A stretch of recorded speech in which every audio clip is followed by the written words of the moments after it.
नमस्कार। New India post में आपका स्वागत है। जब आप पहले गुनाह करते हैं या कोई गलती करते हैं, फिर दूसरे तर्क देकर यानी कुतर्कों के सहारे आप उस बात को जस्टिफाई करते हैं, एक तरह से या तो उस पर कहें कि पर्दा डालने की कोशिश करते हैं। ठीक ऐसा ही इस समय महाराष्ट्र में हो रहा है।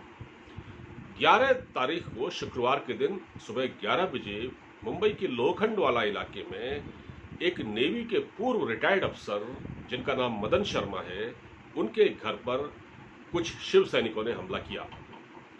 और हमला ये था कि उसमें हुआ ये कि शिव सैनिक उनके घर में घुसे और उनको मारने लगे, और जिससे क्या हुआ, बिल्कुल वही एक जैसे तालिबानी जो अंदाज होता है उसको मारने लगे और मार के उनके चेहरे पर बहुत सारी चोटें पहुंची और उनकी आंखों में गंभीर चोटें आई हैं। उनका गुनाह सिर्फ ये था कि एक व्हाट्सएप पर उनके पास एक मैसेज आया था जिसमें उद्धव ठाकरे का एक कार्टून बना हुआ था। उन्होंने वो मैसेज फॉरवर्ड कर दिया। तो इसके बाद जो अंजाम हुआ, उसके बाद जैसे ही ये पता लगा पुलिस के जरिए कि ये इन्हीं ने ये फॉरवर्ड किया है, तो कुछ शिव सैनिक उनके घर में घुसे और उन्होंने इस घटिया हरकत को अंजाम दिया। और उससे भी घटिया हरकत कर रहे हैं महाराष्ट्र सरकार में जो उद्धव ठाकरे की सरकार है, उसके एक प्रवक्ता, जिनका अभी हाल ही में प्रमोशन भी हुआ है, कंगना रनौत को गाली देने का जो उनको इनाम मिला, यानी कि उनका प्रमोशन हुआ, वो प्रमुख प्रवक्ता हैं महाराष्ट्र सरकार के। उसमें वो क्या कहते हैं कि इतना बड़ा सूबा है महाराष्ट्र, ये घटनाएं हो जाती हैं, ऐसी घटनाएं हो जाती हैं। और फिर वो ये फरमाते हैं कि साहब, उत्तर प्रदेश में भी तो इसी तरह से पूर्व सैनिकों पर हमले हुए, क्या रक्षा मंत्री राजनाथ सिंह ने उनको फोन किया? यानी कि आप अपनी बात बजाय स्वीकारें, इस घटना की निंदा करें, आप मुद्दे को दूसरी दिशा देने की कोशिश कर रहे हैं, यानी कि उसको डाइवर्ट करने की कोशिश कर रहे हैं, ये कह के कि साहब यूपी में भी ऐसे हमले हुए, तो क्या राजनाथ सिंह ने उन सैनिकों को फोन किया? क्योंकि राजनाथ सिंह ने मदन शर्मा को फोन करके इस घटना को अस्वीकार्य बताया है, कहा है कि जिन लोगों ने देश की इतनी सेवा की उन पर इस तरह हमले नहीं होने चाहिए।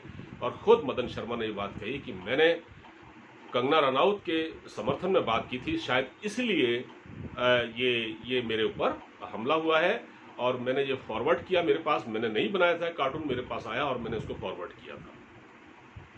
सिर्फ इतनी गलती थी। तो महाराष्ट्र में हो क्या रहा है इस समय? महाराष्ट्र सरकार का एक प्रवक्ता कहता है कि इस तरह की घटनाएं तो होती रहती हैं। तो साहब, फिर आप किस लिए हैं?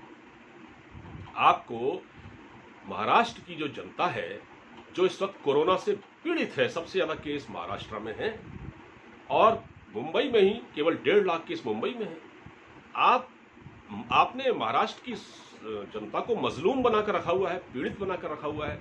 आप कोरोना से नहीं लड़ पा रहे और आप इस तरह की घटिया हरकतों पर उतर आए हैं। क्या आपको सत्ता महाराष्ट्र के लोगों ने किसी पर हमला करने के लिए सौंपी है?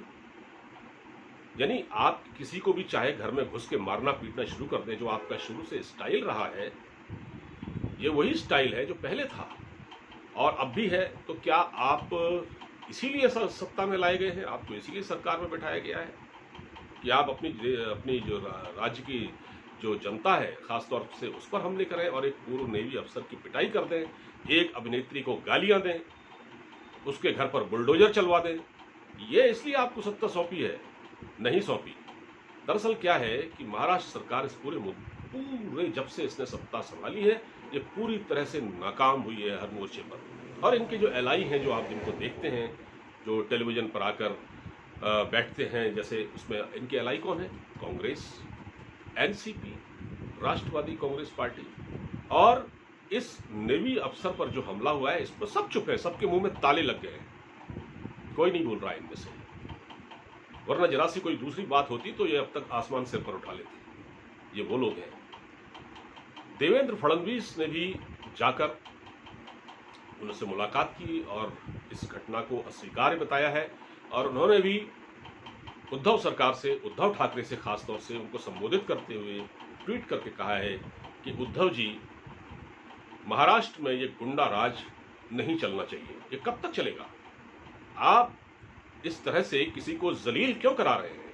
क्यों आपको, मतलब ये तो मैं पूछ रहा हूं आपसे, मैं पूछ रहा हूं कि आपने इस देश की इस प्रदेश की जो जनता है महाराष्ट्र की, उसने वो ठीक है, मराठी अस्मिता का मामला है, आप उस पर कायम रहते हैं, रहिए। लेकिन ये क्या है कि भाई आप किसी पर भी लेकर अटैक कर दें, किसी पर भी आप किसी को भी घर से निकाल दें, किसी को भी वहाँ मारने पर आमादा हो जाएं, ये कौन सी राजनीति आप कर रहे हैं? तो जो मुझे सबसे बड़ा जो अफसोस हो रहा है वो है संजय राउत, उनके बयान पर। संजय राउत क्योंकि प्रवक्ता है पार्टी के, और उनकी एक जो मुखपत्र है उनका माउथ पीस, उसके वो संपादक भी हैं, और अपनी घटिया विवादास्पद टिप्पणियों के कारण वे अक्सर चर्चा में रहते हैं। और सबसे जो हैरानी की बात है या सबसे जो अफसोस की बात है कि शिवसेना में ऐसे लोगों को प्रमोट किया जाता है, ऐसे लोगों को इज्जत मिलती है, उनको लगातार प्रमोट किया जाता है। जो जितनी बेहूदगी करेगा वो उतना ही बड़ा, उतना ही वफादार नेता होगा उद्धव ठाकरे का। तो ये थोड़ी सी बात है, और मुझे लगता है कि आपको भी इस पर अपनी राय रखनी चाहिए। क्या महाराष्ट्र में इस वक्त सरकार सही चल रही है? ये क्या कर रही है? ये क्या इनकी कारस्तानियां हैं? और सबसे बड़ी बात यह है कि जो इनके समर्थन से जो इनके साथ सरकार में बैठे हुए हैं, उनके मुंह पर ताले क्यों लगे हुए हैं? ये मैं पूछना चाहता हूँ। जरा जरा से मुद्दों पर आसमान से पर उठा लेने वाले जो लोग हैं, मैं नाम नहीं लेना चाहता, बार बार उनका नाम लेना भी उनको एक तरह से उनको एक इज्जत देना है, तो मैं ऐसे लोगों के बारे में बात नहीं करना चाहता। आप बताइएगा कमेंट बॉक्स में कि क्या उद्धव ठाकरे की सरकार सही कर रही है या वो गलत कर रही है? हालांकि गलत ही कर रही है, इसकी इसकी तो निंदा ही की जानी चाहिए। और जो उनके प्रवक्ता हैं वो ये कहते हैं कि इतना बड़ा सूबा है, यहाँ तो घटनाएं होती ही रहती हैं, छोटी मोटी घटनाएं, इनको तो रोकना संभव नहीं है। तो फिर भाई आप सत्ता में क्यों हैं? छोड़ दीजिए कुर्सी। जब आपसे महाराष्ट्र की सल्तनत नहीं संभाली जा रही तो आप छोड़ दीजिए, आप इस्तीफा दे दीजिए, आप जाइए घर बैठिए अपने। लोगों को तो चैन से रहने दीजिए कम से कम। उन्होंने आपका क्या बिगाड़ा है? फिलहाल इस वीडियो में इतना ही। मुझे इजाज़त दीजिए, अपना ख्याल रखिए। नमस्कार।